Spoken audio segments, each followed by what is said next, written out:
उत्तराखंड की धामी सरकार ने हाल ही में राज्य के मदरसा शिक्षा बोर्ड को आधिकारिक रूप से भंग कर दिया था। इस फैसले के तहत सभी मदरसों को उत्तराखंड शिक्षा बोर्ड के अधीन लाकर उनमें आधुनिक शिक्षा और एनसीईआरटी का पाठ्यक्रम लागू कर दिया गया था।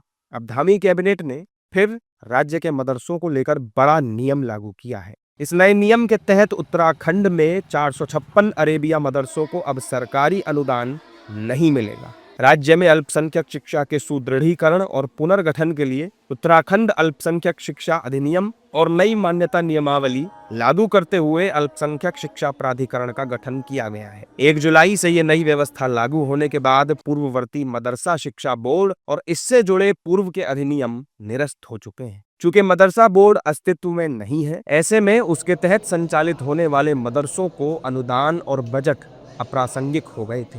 वहीं धामी सरकार के इस फैसले के बाद अब सियासत भी गरमानी शुरू हो गई है। विपक्षी दलों के नेताओं ने धामी सरकार के इस फैसले का कड़ा विरोध किया है। विपक्ष का कहना है कि उत्तराखंड में एक विशेष समुदाय को टारगेट किया जा रहा है।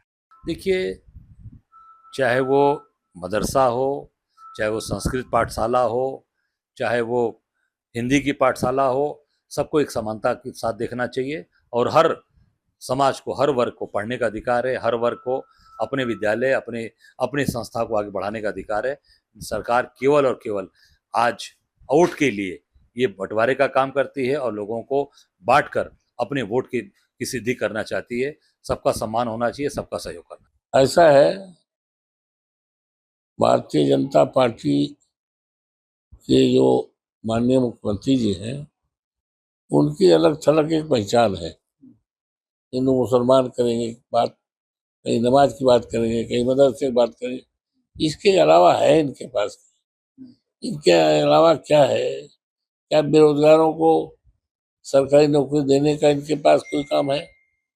किसान परेशान है, खाद कोई है? दलितों पर उत्पीड़न हो रहा है, कोई है इनके पास? No, we are seeing multiple cases, situations where minorities are strangled in many ways.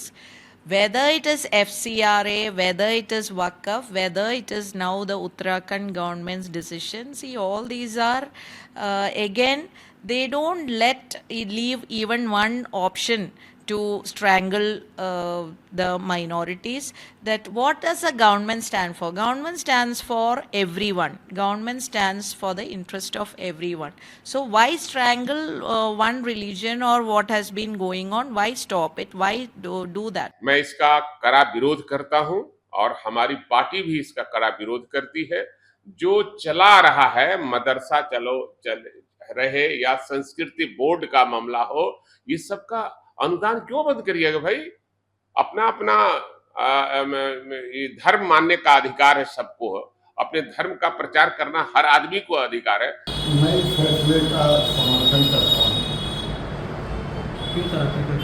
इसलिए कि मैं चाहता हूँ कि मुसलमानों की जो धार्मिक क्रियाकलाप या उनकी जो धार्मिक शिक्षा है वो सरकार के भरोसे ना हो।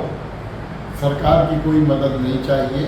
मुसलमानों के पास स्वयं इतना पैसा है कि वो अपनी धार्मिक शिक्षा, कुरान की शिक्षा, उर्दू की शिक्षा अपने पैसों के बलबूते पर ले सकते हैं और उन्हें स्वयं जो है रिसोर्सेज पैदा करना चाहिए, बनाना चाहिए। मदरसों के मैनेजमेंट खुद अपने हाथ में लेना चाहिए और एक अच्छी तनख्वाह जो वहाँ पढ़ाते हैं उन टीचरों को देना चाहिए। इसलिए अगर उत्तराखंड सरकार ने ये फैसला लिया है तो इसका विरोध नहीं होना चाहिए।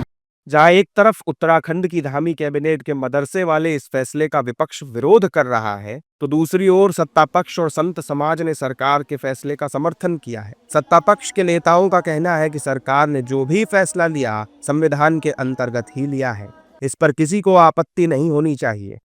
ये तो संविधान संगत है। हमारे संविधान में ये प्रावधान है कि किसी एक विशेष धर्म को लेकर के ऐसा करना ये उचित नहीं है और मुझे लगता है कि कॉन्स्टिट्यूशनल कमिटमेंट है। कॉन्स्टिट्यूशन में जो चीज़ें लिखी होती हैं उसको पूरा करना ये सरकार का विधिवत काम होता है। ये विधिवत काम हो रहा है, इस पर किसी प्रकार की राजनीति करने की आवश्यकता नहीं है। उत्तराखंड के सरकार ने एक बहुत बड़ा फैसला लिया है।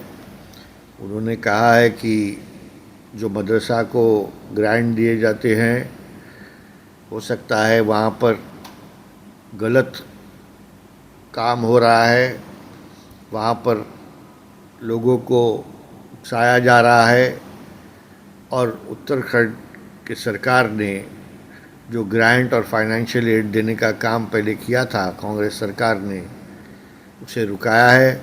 उत्तराखंड के जो मुख्यमंत्री हैं वो वेशभूषा से तो नेता लगते हैं, लेकिन आचरण से, आचार विचार से संत हैं, साधु हैं। तो जो फैसला ले रहे हैं वो सनातन के हित में ले रहे हैं, उत्तराखंड की जनता के हित में ले रहे हैं। कैबिनेट ने किया है, मैं इसके लिए माननीय मुख्यमंत्री पुष्कर सिंह जी को बहुत बहुत बधाई देता हूँ। देर आए दुरुस्त आए, ये कदम बहुत पहले उठना चाहिए था। विद्या जो है सरस्वती माँ सबकी है, सबके लिए समान शिक्षा का अधिकार होना चाहिए। किसी मदरसे को विशेष रूप से अनुदान अगर सरकार देती है और वहाँ संख्या अगर 5 जा रहे विद्यार्थी को, लिखित में अगर 12 हजार है तो वो भ्रष्टाचार है और उसको रोकना सरकार की ड्यूटी है। तो ये अच्छा है। और हमारे मुस्लिम बच्चे भी जो हैं वो इसी देश के नागरिक हैं। अगर वो अपने कुरान के साथ में विज्ञान का, गणित का, टेक्नोलॉजी का अध्ययन करेंगे तो देश के लिए उनकी सेवा का मौका उनको मिलेगा। राज्य में संचालित सभी पंजीकृत अरेबिया मदरसों के साथ ही अन्य अल्पसंख्यक शिक्षण संस्थानों को अल्पसंख्यक शिक्षा प्राधिकरण के दायरे में लाया गया है। इन्हें सरकारी स्कूलों को मिलने वाली मध्याह्न भोजन योजना, निःशुल्क पाठ्य पुस्तकें जैसी सुविधाएं लेने के लिए शिक्षा विभाग और विद्यालयी शिक्षा परिषद से संबद्धता लेने के बाद प्राधिकरण से मान्यता लेनी अनिवार्य है। इस बदलाव के तहत मदरसों में शिक्षा विभाग द्वारा निर्धारित आधुनिक पाठ्यक्रम लागू किया गया है। मदरसे अपनी दीनी तालीम यानी कि धार्मिक शिक्षा तो जारी रख सकेंगे, लेकिन उन्हें विज्ञान, गणित और सामाजिक विज्ञान जैसे विषय भी पढ़ाने होंगे।